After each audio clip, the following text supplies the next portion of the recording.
Imagine you just, you just pulled off the absolute biggest win of your career. Right. Like, just visualize that exact moment for a second. The dust has completely settled. The stakes were, incredibly high. And you came out on top. Everyone in the office is applauding you. Yeah, you're the hero. Exactly. Maybe you just salvaged this massive client relationship after some grueling, like, 48-hour marathon of negotiations. Or maybe you single-handedly fixed a critical system failure literally minutes before product launch. Oh, that adrenaline rush. Yeah, exactly. It was totally down to the wire. It required, blood, sweat, and tears. And now you are just the undisputed hero of the day. And I mean, that is the defining cultural narrative of success, right? Yeah. We are practically conditioned from birth to associate any real victory Right. with this really visible, agonizing struggle. Oh, 100%. The hero takes a beating before finally delivering the knockout blow in the final round. It's in all our movies. Yeah. It is. But, and here's the thing we're getting into today, according to some of the most ruthless, enduring strategic minds in human history, if you are standing there sweating, exhausted, and, listening to the crowd cheer your name. You actually did a terrible job. Yes, you did terribly. It's just a completely inverted framework for achievement. In the text we're examining today, a hard-fought battle is not, a sign of your brilliance at all. No, not at all. It is basically a loud, glaring advertisement of your absolute failure to plan. So today we are taking a deep dive into the roots of ancient military strategy. We're focusing on a very specific, legendary section of text known simply as tactical dispositions. Yeah. And we are not just, skimming the surface of the text here.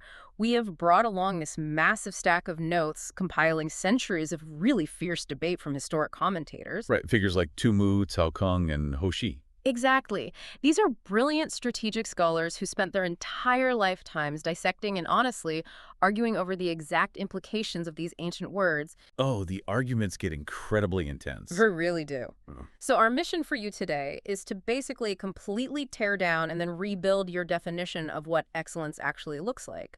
We're going to shift this whole concept of winning away from the loud, the reactive, and the obvious and move it towards something that is silent, completely uncelebrated, and entirely inevitable. And a really critical piece of context to establish right up front for you is that while this text is absolutely dressed in the vocabulary of warfare. Right, like sieges, generals, marching armies, all of that. Yeah, exactly. But fundamentally, it's really a masterclass in information theory. That's a great way to put it. It's this deep exploration of how you manage the flow of data, how you construct your reality before a conflict ever even materializes, and, how you ruthlessly control what the outside world is allowed to perceive. Okay, so let's unpack this. Because before we can arrive at the actual mechanics of winning, we have to look at the baseline of how we even exist in a competitive environment. Like, how do we position ourselves? Right. And that tension, it starts instantly with the very title of the text. Tactical dispositions, even the word dispositions, triggers this massive argument among our historical commentators. Oh, absolutely. The linguistic tension there is extremely revealing because when we hear dispositions, we generally think of a static physical arrangement. Like pieces on a chessboard. Exactly. Where are your resources located? What is your current posture? It implies a snapshot of reality. But Cao Kung, who is one of our primary commentators here, he absolutely refuses to look at it as a static snapshot. He does. He defines the original phrasing much, much more aggressively. He argues that dispositions refer to the active process of marching and countermarching. Right, moving the pieces. Yeah. You move your pieces around the board specifically to force the enemy to react, and through that reaction, you discover their true condition. You poke the hornet's nest to see, how many hornets come out. Which, that makes logical sense in a vacuum, right? You act to generate data. But then Topmost steps into the debate and essentially accuses Cao Kung of walking straight into a trap. He completely calls him out. He really does. Topmost points out this glaring flaw in the logic. He says, look, if your dispositions are what reveal the enemy's condition, well, then your dispositions are exactly what reveal your condition to the enemy. It's a two-way mirror. Precisely. Topmost argues that the very moment you march and countermarch, you are leaking critical data. Therefore, the ultimate supreme goal of any disposition is not movement to gather intelligence. It's concealment. Yes, The goal is total concealment. You must observe without being observed. I have to pause here, though, because to me, that sounds like a massive paradox. How so? Well, how do you actually gather any meaningful intelligence on an opponent or, say, a market if you absolutely refuse to engage with it? I mean, if you never move, how do you know what you are up against? Well, that right there is the crux of the asymmetrical information game that this text advocates for. Yeah. You don't remain completely static. Rather, you ensure that your structural reality is so deeply hidden that any outward action you take cannot be traced back to your true capacity. You completely separate your intelligence-gathering apparatus from your core vulnerabilities. Ah, And this leads directly into the text's deeply controversial rules regarding defense versus offense. right. Let's get into those rules, because they completely upend how we usually think about strength. I really do. So the text states, security against defeat implies defensive tactics. Ability to defeat the enemy means taking the offensive. And then it drops this incredibly polarizing line. Here we go. It says, standing on the defensive indicates insufficient strength, attacking a superabundance of strength. And that specific line, standing on the defensive indicates insufficient strength, is one of the most hotly contested translations in the entire document. It's wild. We actually have this sort of meta layer of drama here, where the modern English translator openly admits that almost every single ancient commentator violently disagrees with that phrasing. I found that note from the translator absolutely wild when I was reading it. You have this chorus of revered ancient military geniuses, Temu and all his peers, and they're all screaming, no, that is entirely wrong. Defense does not equal weakness. Yeah. And the translator basically just shrugs and writes, well, I'm keeping it this way because it seems plausible enough. Like, why?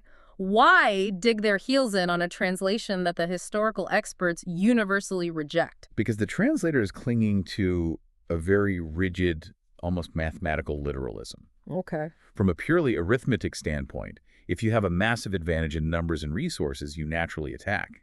If your numbers are lacking, you naturally build a wall and hide behind it. Therefore, in the translator's mind, defense is simply the mathematical state of being weaker. But the commentators are looking at the psychology, not just the math. Exactly. Tumu and the others are outraged by the weakness translation because it fundamentally misunderstands the strategic purpose of waiting. In their framework, taking the defensive isn't some, desperate reaction to being weak. It is a highly deliberate, calculated hoarding of potential energy. It is the active preservation of your resources until the environmental conditions are perfectly aligned for your success. So basically, calling defense a sign of insufficient strength is like, it's like looking at a submarine that's running perfectly silent at the bottom of the ocean and calling it weak because it isn't currently firing its torpedoes. This is a perfect analogy. Because the whole point of the submarine is that it is a lethal threat, specifically because it is undetectable. If it pings its sonar to actively hunt, if it, marches and countermarches like Sao Kung suggested, it instantly gives away its coordinates. Yeah, that submarine imagery aligns perfectly with the really vivid metaphors the text uses to describe these states. The text dictates that the general who is skilled in defense hides in the most secret recesses of the earth, and the commentators clarify that the literal translation is hiding under the ninth earth. The ninth earth, it sounds mythological. It does, but it represents the absolute theoretical limit of depth and secrecy.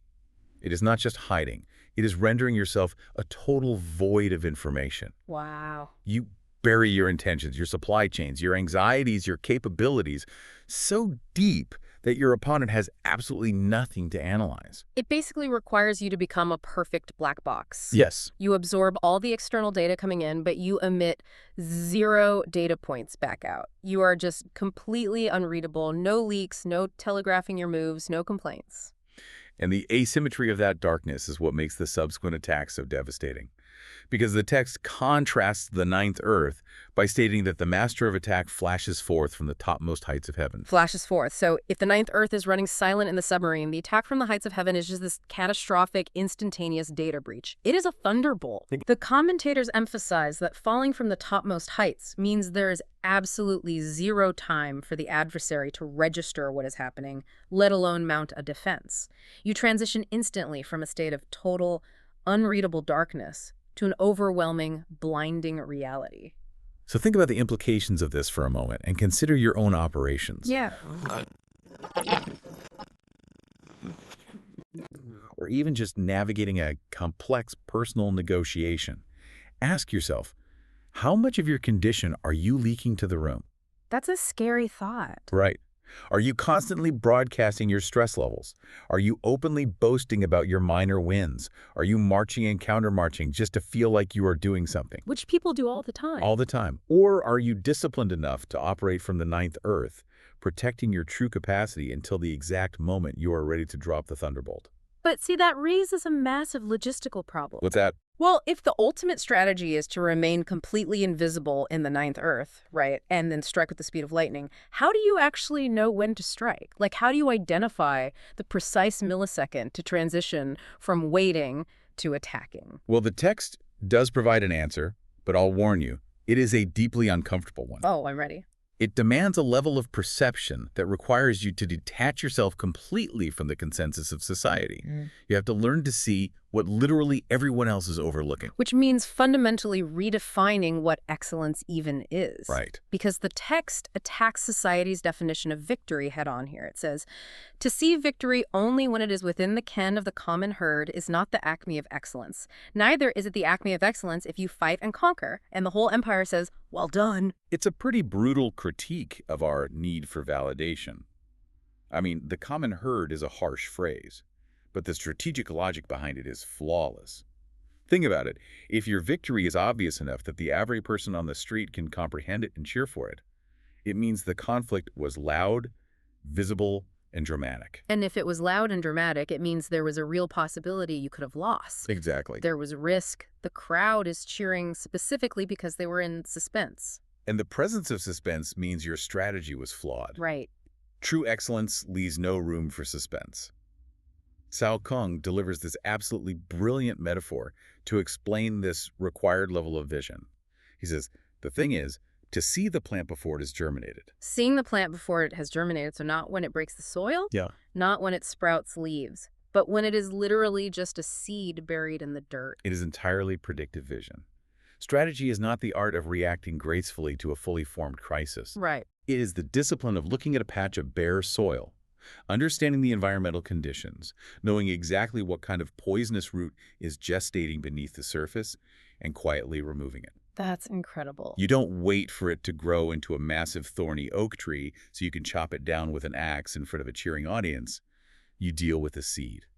We have this really incredible historical anecdote in the notes from the commentator Li Chuan, and it perfectly illustrates the psychological disconnect between a leader who sees that germinating seed and a team that only sees the bare dirt. Oh, the Han Xin story. Yes, the story of the ancient General Han Xin at the Battle of Chang'an. It's a classic study in perceived arrogance versus calculated certainty. Let's set the scene for this, because the physical reality of what Han Xin was facing is just crucial to understanding this. Sure. So Han Xin is marching toward the territory of Chao.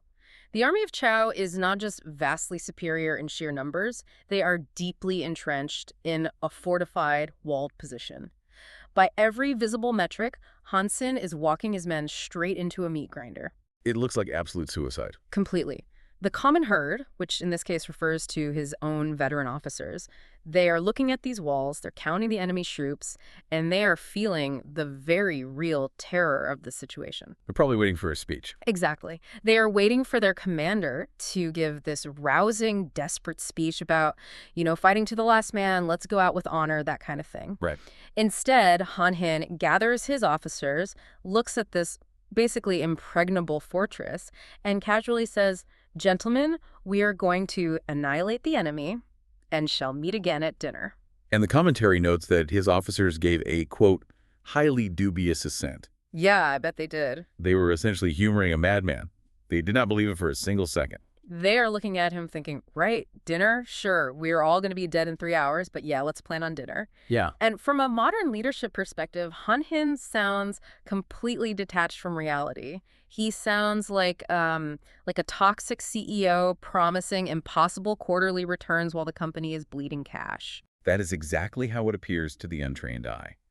But the text reveals the invisible architecture behind his confidence. Right.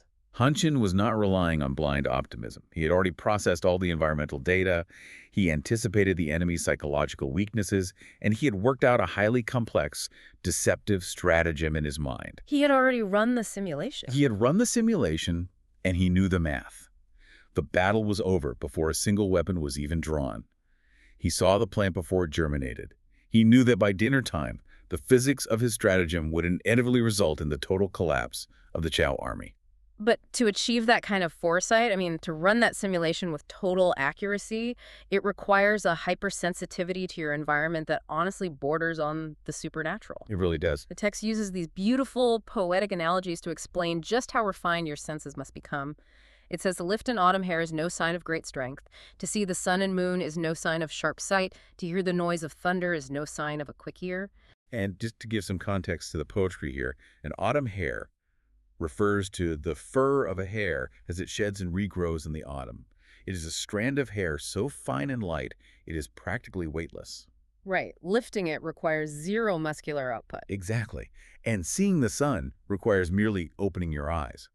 Hearing thunder is just an involuntary reaction to a massive atmospheric shock wave. They are totally passive experiences. Literally, anyone with a pulse can experience them.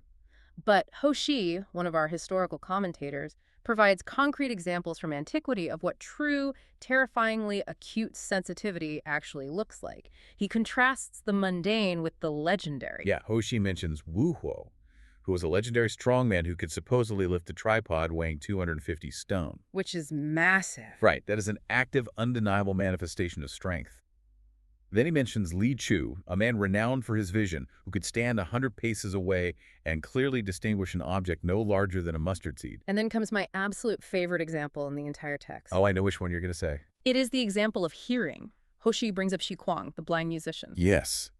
Shi Kuang's hearing was said to be so unimaginably refined that he could sit in a room and clearly hear the footsteps of a mosquito. The footsteps of a mosquito. I want the listener to let that image sit in your mind for a second. While the rest of the world is patting themselves on the back for, noticing a thunderstorm, this man is listening to an insect walking on a leaf. It is a stunning metaphor for signal-to-noise ratio. Yes. And it forces a very practical audit of how we process information today. Because you have to ask yourself, what are the mosquito footsteps in your industry? Oh, that's such a good question. Right. What are the tiny, almost imperceptible anomalies that the rest of the market completely ignores because they're just waiting to hear the thunder? Because the thunder is obvious. The thunder is your biggest client officially terminating their contract. Or it's a competitor launching a billion-dollar product, or, I don't know, the housing market crashing. If you are reacting to the thunder, the damage is already done. You are just managing the wreckage. Exactly. The mosquito footsteps are the subtle signals that precede the thunder by months or even years. Yeah. It's a slight, unexplained delay in a supplier's shipping schedule. It's a minor change in the tone of an executive's email. It's a fractional shift in the demographic's browsing habits. The master strategist trains their ear entirely on those microsignals, completely tuning out the deafening noise of the obvious. But this brings us to a massive psychological roadblock. Okay. Let's say you actually do this. Let's say you develop the ear of the blind musician. You hear the mosquito, you identify the germinating seed, you quietly solve the problem, you avert the crisis, and the thunderstorm never happens. Right. If you do that perfectly, well, nobody knows you did anything at all. And this is where the philosophy demands a really profound personal sacrifice. We're entering what we could call the paradox of the uncelebrated victor.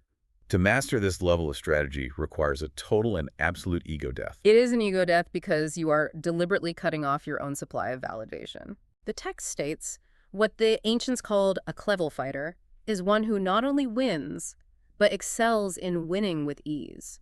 And the commentator Ma Yao Chen elaborates on this, explaining that the person who only perceives the obvious thunder will always win their battles with agonizing difficulty. But the one who looks below the surface to the germinating seed wins with effortless ease. It is the fundamental difference between treating a stage 4 illness with radical surgery versus eating a healthy diet to prevent the illness from ever taking root in the first place. Wow, yeah. The surgery is dramatic, right? It's heroic. Yeah. But the diet is completely invisible. And because it's invisible, the text delivers this absolute gut punch regarding the reward for such mastery. It explicitly warns that because the master strategist wins with ease, quote, his victories bring him neither reputation for wisdom nor credit for courage. No reputation, no credit. None. Tubo dissects the sociology of this perfectly. He writes, inasmuch as his victories are gained over circumstances that have not come to light, the world at large knows nothing of them, and he wins no reputation for wisdom. Let's pause, though, because I really have to push back on this from a modern, practical standpoint. Please do. That sounds incredibly noble on parchment, but it fundamentally breaks how we structure modern incentives. I mean, how do you survive in a corporate hierarchy or build a business or get promoted if your highest achievements look like absolutely nothing happened? You are identifying the exact friction between ego and efficacy right there.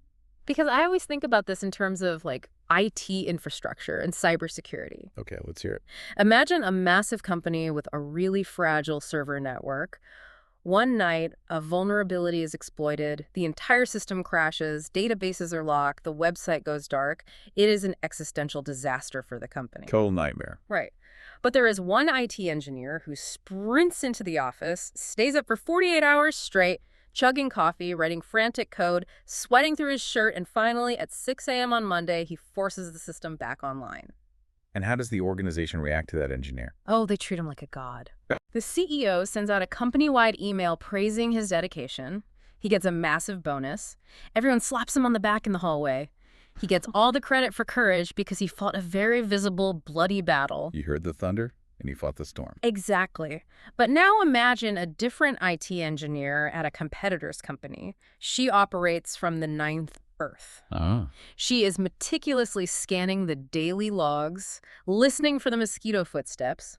On a random Tuesday afternoon, she notices a microscopic anomaly in the server's traffic. She writes a patch, silently updates the firewall protocols, logs off at 5 p.m., and goes home to eat dinner. The server never crashes. The vulnerability is neutralized before it even fully forms. And what is her reward? Nothing. Literally nothing. Nobody ever knows she saved the company. She doesn't get a parade. She doesn't get a bonus. In fact, if she's too good at her job, management might eventually look at the IT budget and say, well, why do we even pay her so much? The servers literally never go down. Her department is a waste of money. And this is the exact tragic reality Tubu is describing. Because the hostile threat was neutralized before there was any systemic bloodshed, the master strategist receives 0 credit for courage. The organization cannot value what it was never forced to fear. It's so frustrating. So why do it? Why pursue a philosophy that guarantees you will be underappreciated? Because your ultimate metric for success is no longer the applause of the empire. Your metric is absolute, unshakable stability. Okay. The text declares he wins his battles by making no mistakes. And furthermore, hence, the skillful fighter puts himself into a position which makes defeat impossible. Making defeat impossible. I mean, that is a terrifying standard. The commentator Cheng Yu expands on this by pointing out the fatal flaw of the celebrated hero. The hero who relies on sheer strength and dramatic last-minute saves, the guy pulling all-nighters, will eventually lose. Right, because strength inevitably fades. Exactly. Luck eventually runs out. But the strategist who discerns conditions that are not yet manifest, who patches the code before it breaks, will never be forced into a desperate situation, and therefore can never be defeated. Even Tu Mu has to admit that this is a staggering psychological burden, though. He explicitly refers to this idea of making defeat impossible as a counsel of perfection. Yeah, he recognizes it as a theoretical absolute. Yeah. It is the asymptotic line you are constantly trying to reach. And he clarifies that the position that makes defeat impossible isn't just a physical location. Right. It is the totality of your preparation. It is your logistics, your contingency plans, your financial reserves, your emotional regulation. Which culminates in a quote from Hoshi that completely short-circuits how we normally think about conflict. Hoshi says, in warfare, first lay plans which will ensure victory, and then lead your army to battle. If you will not begin with stratagem but rely on brute strength alone, victory will no longer be assured. It is the ultimate paradox of the uncelebrated victor. The victorious strategist seeks battle after the victory is already won.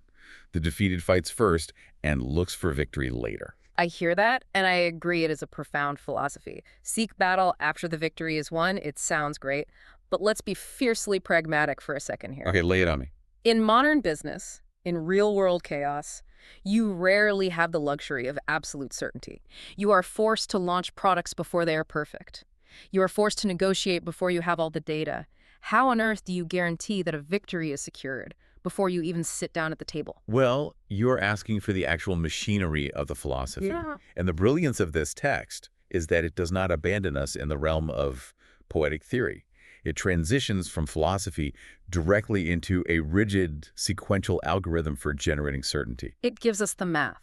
Yes, And the math starts with a prerequisite that isn't actually mathematical at all. It starts with organizational culture. it does. The text states, "The consummate leader cultivates the moral law and strictly adheres to method and discipline. Thus, it is in his power to control success." This is a vital safeguard.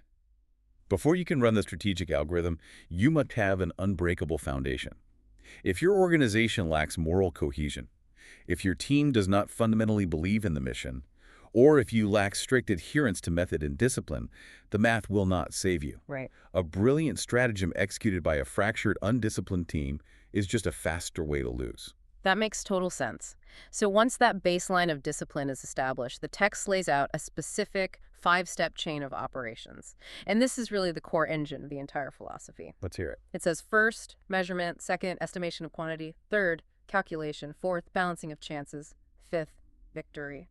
And the text meticulously explains the causality of this chain. It flows in a completely unbroken deterministic sequence. Right. It reads like a cascade. Earth gives rise to measurement, measurement to estimation of quantity, estimation to calculation, calculation to balancing of chances, balancing to victory. When I read this, it felt entirely modern. It reads exactly like a data science pipeline or a rigid supply chain flow chart. It is exactly that. It's an ancient algorithm for processing reality. Let's trace the logic here. Okay. It begins with Earth, which is the immutable physical reality of your environment. You cannot change the Earth, but you can measure it. You survey the terrain, you map the market, you analyze the macroeconomic conditions. And once you have measured the Earth, that data allows you to perform step 2, estimation of quantity.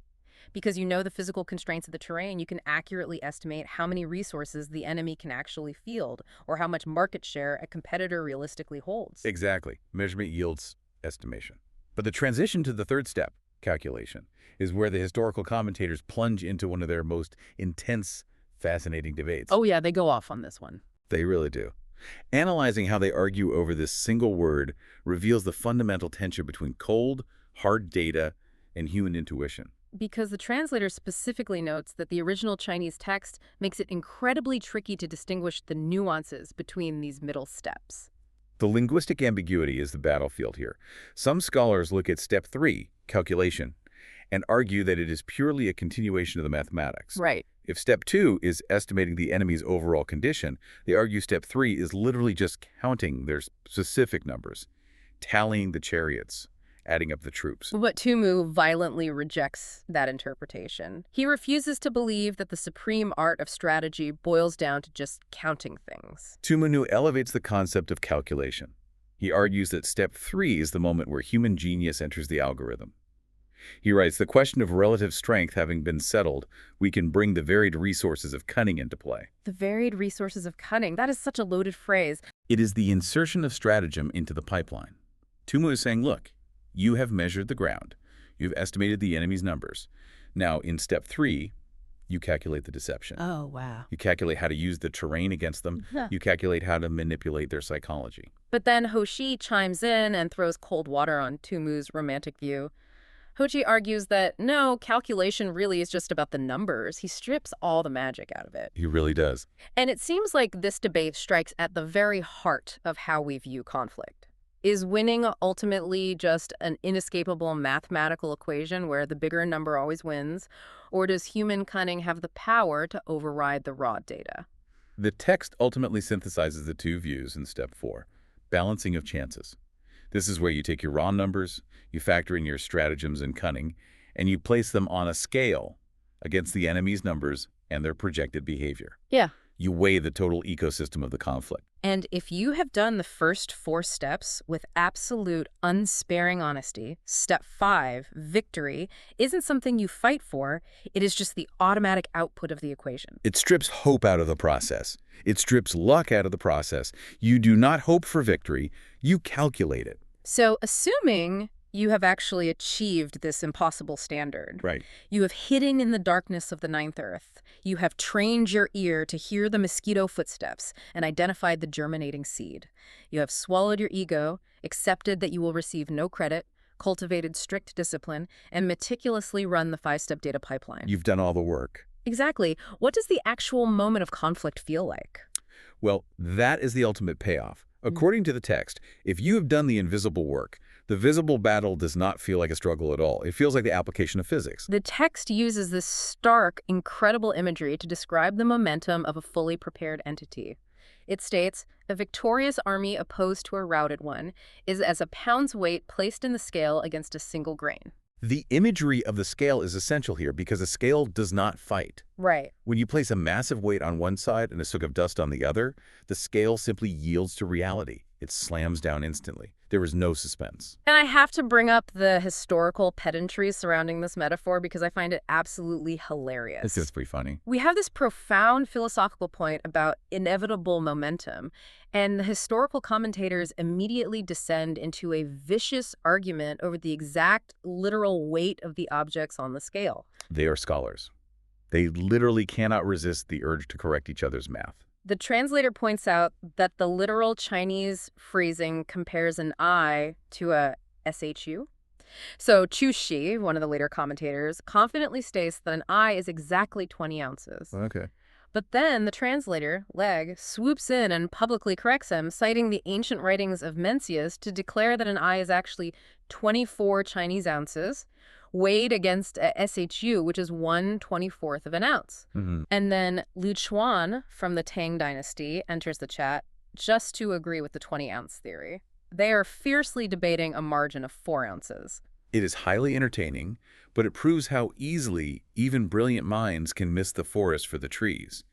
The strategic truth embedded in that metaphor has absolutely nothing to do with the specific gravity of an ancient Chinese ounce. Of course not. The point is the staggering, almost comical psychological asymmetry of the conflict. Exactly. Whether it is 20 ounces or 24 ounces against a microscopic grain of sand, the point is that it is not a fair fight. And it was never meant to be a fair fight. Never. It is the overwhelming force of a completely disciplined, mathematically prepared organization colliding with an opponent that is operating on blind reaction. Because the routed army, the grain of sand, is the army that fought first and looked for victory later. They are the IT engineer frantically trying to write code while the server is melting down around them. Sweating and panicking. Right. They are exhausted, terrified, and reacting to the thunder. The victorious army is simply executing a physical conclusion that was mathematically secured months ago from the safety of the nice earth. Which perfectly sets up the final, really overwhelming metaphor of this section. The text concludes with this image.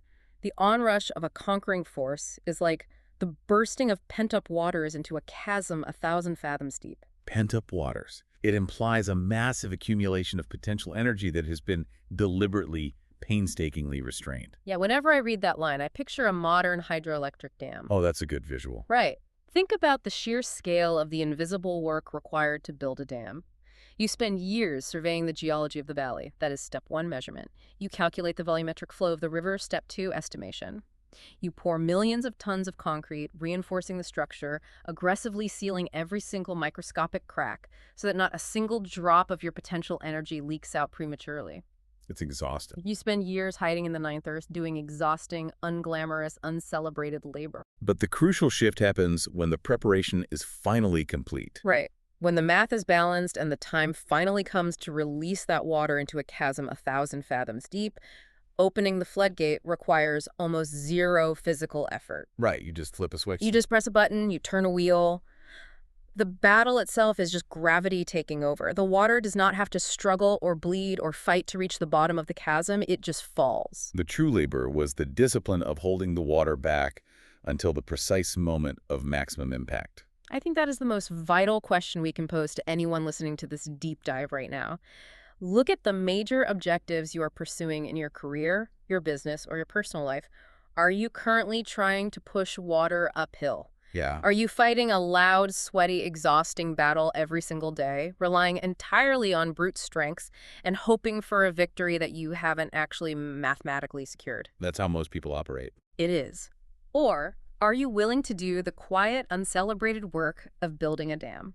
Are you accumulating so much indisputable advantage and hoarding so much potential energy that when you finally choose to act, your success will flow as effortlessly as gravity? It requires a radical shift in perspective to choose the dam over the adrenaline of the fight. It really does. Because if we trace the entire philosophical arc we've explored today, the path to the acme of excellence is a systematic dismantling of our most basic human instincts. Truly. We started by learning to reject the urge to show off our strength, choosing instead to hide in the total darkness of the ninth earth, making ourselves an unreadable void to our competitors. We had to retrain our senses to completely ignore the deafening, obvious thunder that captivates the common herd and tune our perception exclusively to the mosquito's footsteps. Right. We had to learn to see the germinating seed beneath the soil. We had to accept the crushing psychological burden of the uncelebrated victor. We had to voluntarily surrender the cheering crowds, the reputation for profound wisdom, and the credit for heroic courage, all in exchange for the quiet guarantee that our defeat was mathematically impossible. We replaced the romanticism of the heroic struggle with a cold, unforgiving algorithm. Measurement, estimation, calculation, balancing, and victory.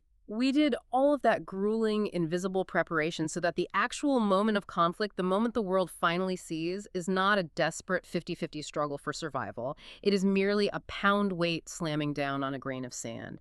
It is the bursting of pent-up water into a 1,000-fathom chasm. True strategy, at its absolute peak, renders the actual battle nothing more than a physical formality. It is an austere, demanding philosophy, but the ultimate reward it offers is the elimination of doubt. It is the ultimate shortcut to certainty. Thank you so much for joining us on this deep dive into the roots of tactical dispositions and the ancient mechanics of victory. We hope this exploration has permanently shifted how you view your own preparations and reminded you that the quietest, most invisible strategies almost always yield the loudest, most unstoppable impact. And as we close the book on these commentators, I want to leave you with one final, slightly haunting thought to explore on your own. People like this. If we accept the core premise of this text, that the absolute greatest victories are won without shedding a single drop of blood, and that the ultimate master strategists gain absolutely zero reputation for their wisdom because they solve crises before the world even knows they exist. Yeah. Well, how many of human history's most brilliant minds are completely unknown to us today? Right. Think about the fabric of our current reality. What catastrophic, world-altering crises were quietly, effortlessly solved yesterday by someone who will never, ever get the credit.